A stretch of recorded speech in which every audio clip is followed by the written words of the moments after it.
हर महादेव। श्री शिवाय नमस्तुभ्यम। आप सभी कमेंट में हर हर महादेव लिखना बिल्कुल भी मत भूलिएगा। आइए आज का उपाय देख लेते हैं, जो कि सोमवार की अष्टमी का उपाय है।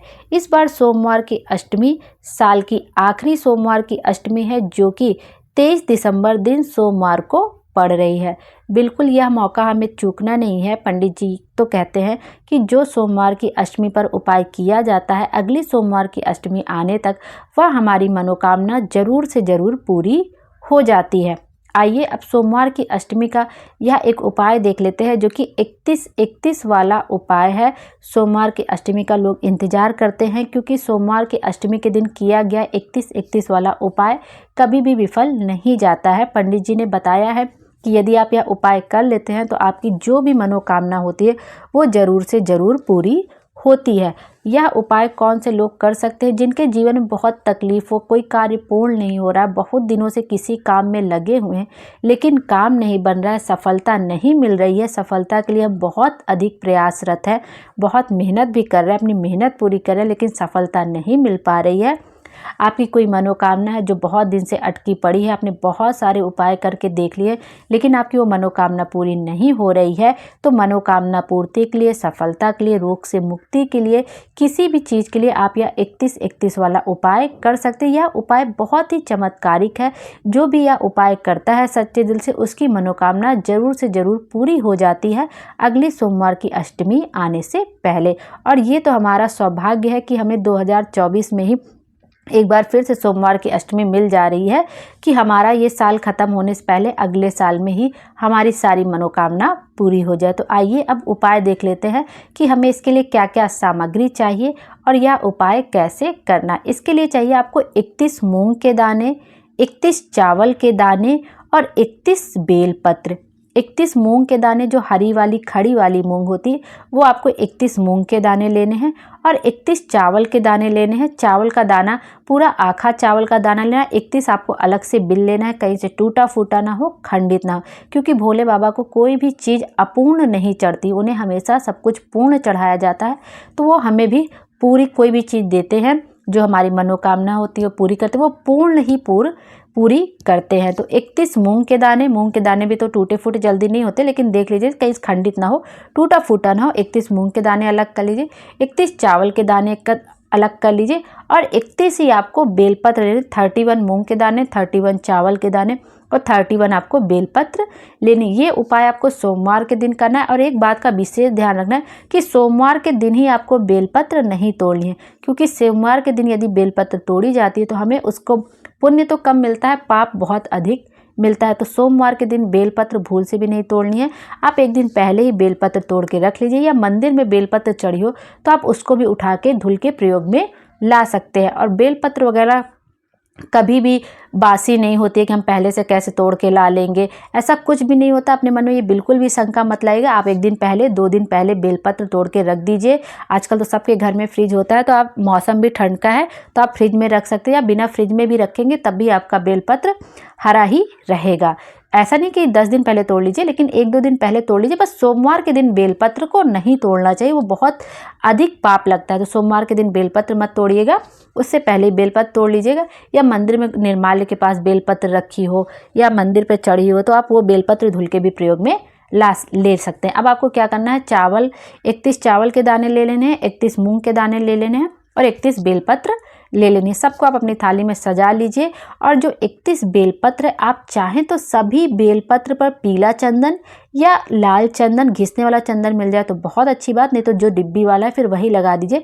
सभी 31 बेलपत्र पे आपको पीला या लाल चंदन लगा दीजिए। और यदि आप सभी 31 बेलपत्र पे नहीं लगा पा रहे हैं तो जो सबसे ऊपर आपने बेलपत्र रखी है, आप उसी पे लाल या पीला चंदन, ऊपर वाली पत्ती, जो बड़ी वाली पत्ती होती है, बेलपत्र में 3 पत्ती रहती है, एक सबसे बड़ी होती है ऊपर रहती है, 2 राइट और एक लेफ्ट में 2 पत्तियां होती है। तो जो बड़ी वाली बीच वाली पत्ती होती है, आप उस पर लाल या पीला चंदन, जो भी हो आपके पास उपलब्ध हो, वो एक चंदन लगा दीजिए। और चाहें तो आप श्री शिवाय नमस्तुभ्यम बोलते हो सभी बेलपत्र पे लाल या पीला चंदन ऊपर वाली पत्ती पे लगा सकते हैं। इस तरह से आपने बेलपत्र पे पीला चंदन, लाल चंदन लगा ले, अपनी थाली में सजा लीजिए। 1 लोटा जल ले लीजिए। अब आप घर के आसपास जो भी शिवालय हो वहाँ पे चले जाइए। सबसे पहले आप 1 लोटा जल समर्पित कर दीजिए और उसके बाद यह उपाय करिए। यदि अगर जल लेके गए तो समर्पित कर दीजिए, नहीं लेके गए तब भी कोई बात नहीं, आप यह उपाय अपना कर लीजिए। आप क्या करेंगे, जो चावल के 31 दाने हैं उसको आपको भोलेनाथ के मंदिर की चौखट पर अर्पित करना है। जब मंदिर में प्रवेश करते वो चौखट होता है या शिवलिंग के थोड़ा सा बाहर चौखट बनी रहती है, वहाँ पे आपका जो है मुख शिवलिंग की ओर हो और आप अपने राइट हैंड साइड सीधे हाथ की ओर चावल के दाने आपको समर्पित करने, मतलब अपने राइट हैंड की साइड, जब आप शिवलिंग की तरफ देखें, आपका मुख शिवलिंग की ओर होना चाहिए, अपने शिवलिंग की तरफ देखते हो अपने राइट हैंड साइड की साइड पर आपको 31 चावल के दाने मंदिर की देहरी पर समर्पित कर देना है। उसके बाद जो मूंग का 31 दाना है वो आपको नंदी जी का जो उठा हुआ एक पाँव रहता होगा, आपने देखा होगा नंदी महाराज जहाँ भी बैठे रहते हैं उनका एक पाँव उठा हुआ रहता है, तो उस एक उठे हुए पाँव पर आपको 31 मूंग के दाने समर्पित कर देने। श्री शिवाय नमस्तुभ्यम बोलते, नमः शिवाय बोलते या ओम नमः शिवाय बोलते हुए। नारियाँ कहेंगे तो नमः शिवाय ओम नमः शिवाय कहेंगे, पुरुष डायरेक्ट ओम नमः शिवाय कह सकते हैं। तो नमः शिवाय बोलते हुए आप नंदी के उठे हुए पाँव पर 31 दाने समर्पित कर दीजिए। देखिए वो दाने गिर जाएंगे तो उससे परेशान होने की जरूरत नहीं है, आप भाव से 31 दाने समर्पित कर दीजिए। फिर 31 बेलपत्र आपको माता अशोक सुंदरी पर समर्पित करना है। माता अशोक सुंदरी का स्थान वो जहाँ पे सर्प की आकृति बनी रहती है या कभी कभी मोटी सी लाइन रहती है जलाधारी पे, तो वहाँ पे आपको माता अशोक सुंदरी पर 31 बेलपत्र एक साथ समर्पित करनी है और डंडी का मुख जलाधारी की ओर होना चाहिए। जलाधारी जहाँ से जल बहकर नीचे गिरता है, जहाँ पे हम लोग अपना कलश लोटा वगैरह लगा के जल झेलते हैं, डंडी का मुख जलाधारी की ओर कर देना है और माता अशोक सुंदरी पर 31 बेलपत्र समर्पित कर दिए। चाहे तो आप एक एक बेलपत्र भी समर्पित, अगर मंदिर में भीड़ ना हो और जगह हो, आपके पास पर्याप्त समय हो, तो एक एक बेलपत्र माता अशोक सुंदरी पर डंडी का मुख जलाधारी की ओर करते हुए श्री शिवाय नमस्तुभ्यम बोलते, नमः शिवाय बोलते हुए आप एक एक बेलपत्र आप माता अशोक सुंदरी पर समर्पित कर दीजिए। और नहीं तो फिर इकट्ठे 31 के 31 बेलपत्र आप डायरेक्ट माता अशोक सुंदरी पर समर्पित कर दीजिए, क्योंकि आजकल मंदिर में बहुत भीड़ रहती है तो समय उतना नहीं मिल पाता है। और जो भी उपाय, जो भी चीज़ें आप समर्पित करिए उसके लिए आप श्री शिवाय नमस्तुभ्यम बोलते रहिए, नमः शिवाय बोलते रहिए, ओम नमः शिवाय बोलते रहिए। और उसके बाद आप थोड़ी देर मंदिर में बैठ के जब आप माता अशोक सुंदरी पर अपना बेलपत्र समर्पित करें, एक तो अपनी मन की बात कह दीजिए। जब चावल के दाने आप चौखट पे समर्पित करें राइट हैंड साइड में, तो अपने मन की बात करें, जो भी अपनी कामना हो वो आप भोलेनाथ के मंदिर में थोड़ी देर बैठ के श्री शिवाय नमस्तुभ्यम का जाप करते हुए अपनी कामना कह दीजिए। जो भी कामना होगी, पंडित जी कहते हैं कि अगली सोमवार की अष्टमी आने से पहले आपकी मनोकामना जरूर से जरूर पूरी हो जाएगी। यदि आपने बहुत सारे उपाय करके भी देख लिए तब भी आपको यह उपाय अवश्य करना चाहिए। पंडित जी कहते हैं इसमें कुछ जाता नहीं, आपको प्रैक्टिकल अवश्य करके देखना चाहिए, क्योंकि प्रैक्टिकल करने में इसमें हमारा कुछ जा नहीं रहा। 31 मूंग के दाने चाहिए, 31 चावल के दाने चाहिए और 31 ही बेलपत्र चाहिए। बेलपत्र कहीं से कटी फटी ना हो, खंडित ना हो, इस बात का ध्यान रखिएगा कि भोले बाबा को कोई भी चीज़ अपूर्ण समर्पित नहीं होती। चाहे कम समर्पित करिए लेकिन उनको पूर्ण ही समर्पित किया जाता है। तो इस तरह से आप यह उपाय करके देखिए, आपके जीवन में जो भी तकलीफ चल रही होगी, यदि कोई कार्य पूर्ण नहीं हो रहा होगा, बहुत दिनों से आप किसी कार्य में लगे होंगे, तो आपको सफलता जरूर मिलेगी, नौकरी जरूर लगेगी।